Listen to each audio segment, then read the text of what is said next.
Hello, and welcome to my YouTube channel. I'm so sorry, I have a cold, so please bear with me for this whole voiceover. But let's get into it. So I start off by using my Karen 1-pound yarn. I have two colors that I'll be using for the shawl and my 8mm crochet. I'm gonna start off by making a loop and placing that loop on our crochet hook.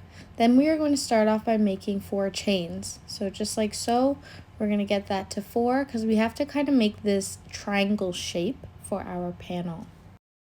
Once we've made our chains, you're going to wrap that yarn around your hook and go into the first chain. You want to make sure that you're going under 2 loops so that it's more secure. Wrap that yarn around your hook and pull through. So we're making double crochet stitches, so you're going to wrap that yarn around your hook and pull through those 2 loops.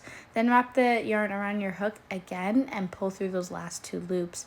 We have to make one more double crochet stitch, so into the same spot, we're going to poke our crochet hook through, pull that yarn forward, wrap the yarn around our hook, pull through 2, and then also wrap it around again one last time and pull through 2.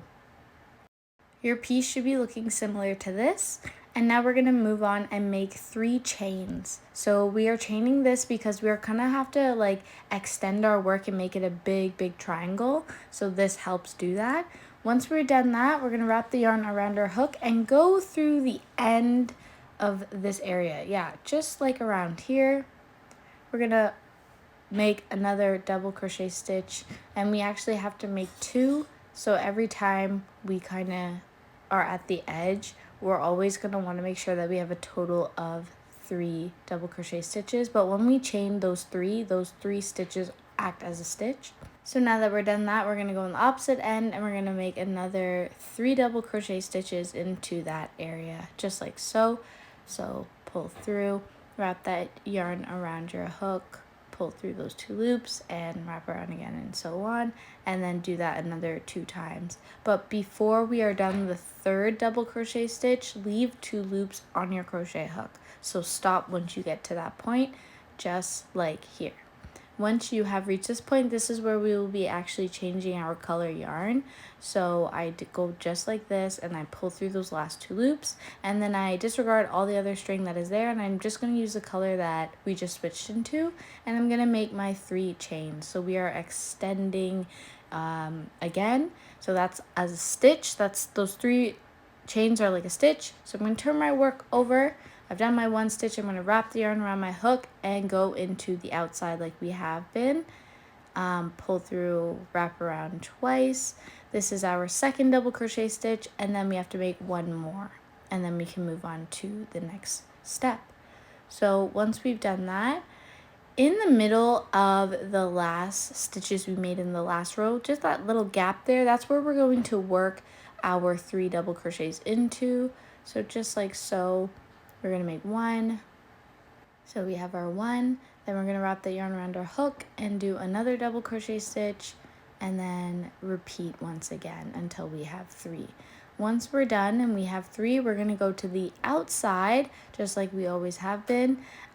You're going to poke your hook through, try to get under 2 loops, it just makes it a bit more secure, and then make 3 double crochets into the same spot as well.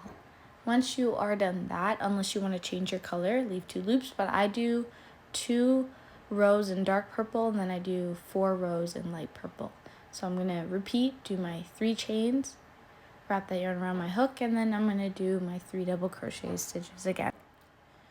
Just like so, and into the middle of those stitches is what we're going to be doing. So once you've done that, keep going, keep doing as many rows as you need. I will tell you how much mine measured out to. So once I finished my panel, I measured it and it measured to 38 inches. So I keep making my triangle until it is 38 inches wide. Then I'm going to make my 2nd panel, and it's going to be identical to the 1st panel. Then I'm going to show you guys how to attach these 2 panels together. So what you're going to do is you're going to poke your crochet hook through one panel and then through the other panel, just like so. Then you're going to grab your color of yarn and you're going to kind of just do like how I did it here. And then we're going to be using slip stitches to secure the 2 panels together.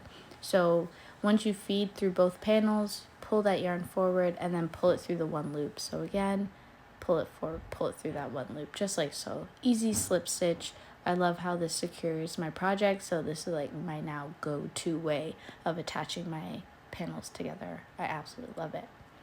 Once that is done, fold your work in half, and that kind of give you an estimate of like where your neck area will be, because you want your neck area to be centered, right? So this is kind of the area where my neck area will be. I'm gonna measure it because I'm about like 7 inches for my neck area. So once I measure that, I'm gonna set markers of where I need to stop attaching my panel so that I have an opening for my neck area. And once I'm done that, I'm gonna go back to keep attaching my panels, and I'm going to then stop once I hit my marker. So I've hit my marker, I'm going to cut the yarn off and I'm going to pull it through. So now that side is fully attached and done.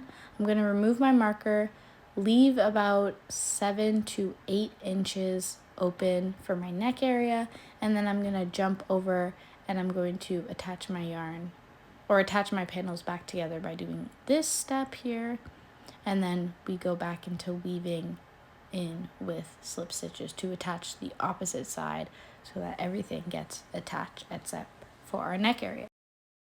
It may seem a little bit hard, but it's super easy because there's not too many steps in attaching the panels.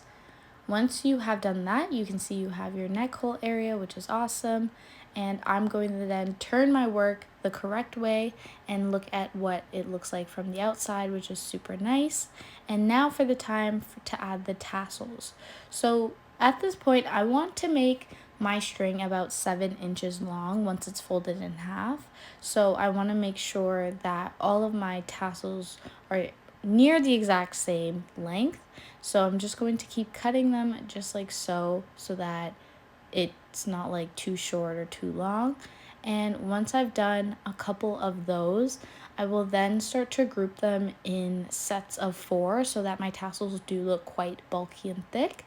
And once I have gathered my 4 strings, I'm going to find a place on my shawl that I want to weave these into. So I just kind of poke it through the shawl, and then I poke the ends of the string through the loop hole area. I'll show you guys another angle, and then boom, it's tied just like that.